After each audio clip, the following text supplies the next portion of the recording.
Ask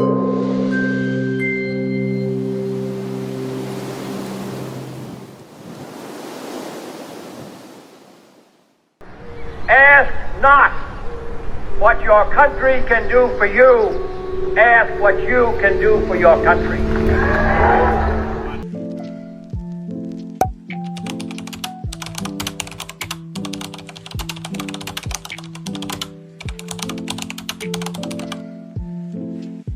Hai semuanya, Assalamualaikum warahmatullahi wabarakatuh.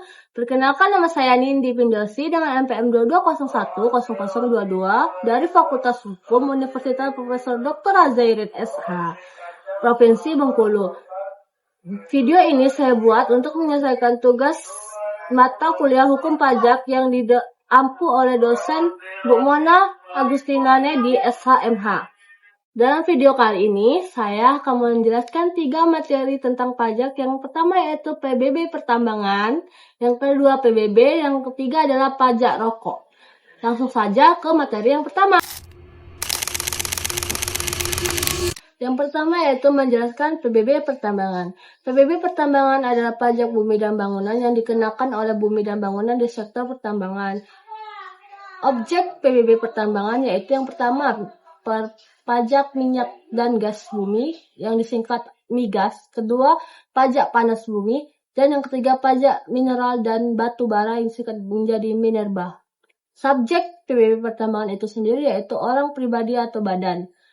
Dasar hukum dari PBB pertambangan yaitu yang pertama Undang-Undang Nomor 12 Tahun 1994 tentang pajak bumi dan bangunan. Yang kedua yaitu Peraturan Menteri Keuangan Nomor 184 PMK.03/2019 tentang PBB perkebunan, perhutanan, pertambangan, dan sektor lainnya. Yang kedua, saya akan menjelaskan materi tentang PBB.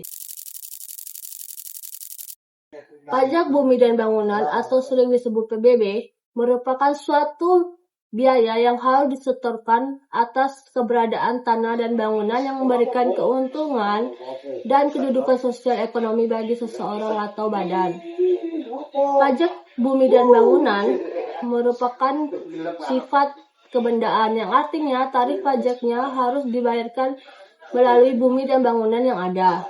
Objek dari pajak bumi adalah sawah, ladang, perkebunan, dan masih banyak lagi. Sedangkan objek pajak bangunan yaitu seperti rumah tinggal, gedung, dan lain-lain. Dasar hukum dari PBB yaitu yang pertama Undang-Undang Nomor 12 Tahun 1994 tentang PBB, dan yang kedua Undang-Undang Nomor 28 Tahun 2009 tentang pajak dan distribusi daerah. Yang bukan termasuk objek PBB yang pertama yaitu dipergunakan untuk kepentingan umum dan tidak memperoleh keuntungan. Yang kedua dipergunakan untuk flora dan fauna, dan yang ketiga dipergunakan untuk perwakilan negara sebagai organisasi. Dan yang ketiga adalah pajak rokok. Pajak rokok itu sendiri adalah pungutan daerah yang menjadi wewenang provinsi. Pajak rokok memiliki peran dan strategi dalam perpajakan daerah karena memiliki 2 fungsi, yaitu yang pertama fungsi budget dan yang kedua fungsi reguler. Pungutan atas pajak rokok tidak hanya berkontribusi dalam perpajakan daerah tetapi juga pada perpajakan nasional terkait dengan penggunaan produk tembakau yang secara langsung berkaitan dengan isu kesehatan masyarakat. Objek pajak rokok itu sendiri yaitu seperti cerutu, sigareta, rokok daun, dan bentuk rokok lainnya yang dikenai pajak. Subjek pajak rokok adalah orang atau konsumen yang memakai rokok itu sendiri. Dasar hukum dari pajak rokok yang pertama yaitu Undang-Undang Nomor 1 Tahun 2022 tentang hubungan pemerintah pusat dan pemerintah daerah. Adapun juga Peraturan Menteri Nomor 143 Tahun 2023 tentang pungutan, potongan, dan perhitungan pajak rokok. Itulah tadi penjelasan materi tentang pajak dari saya.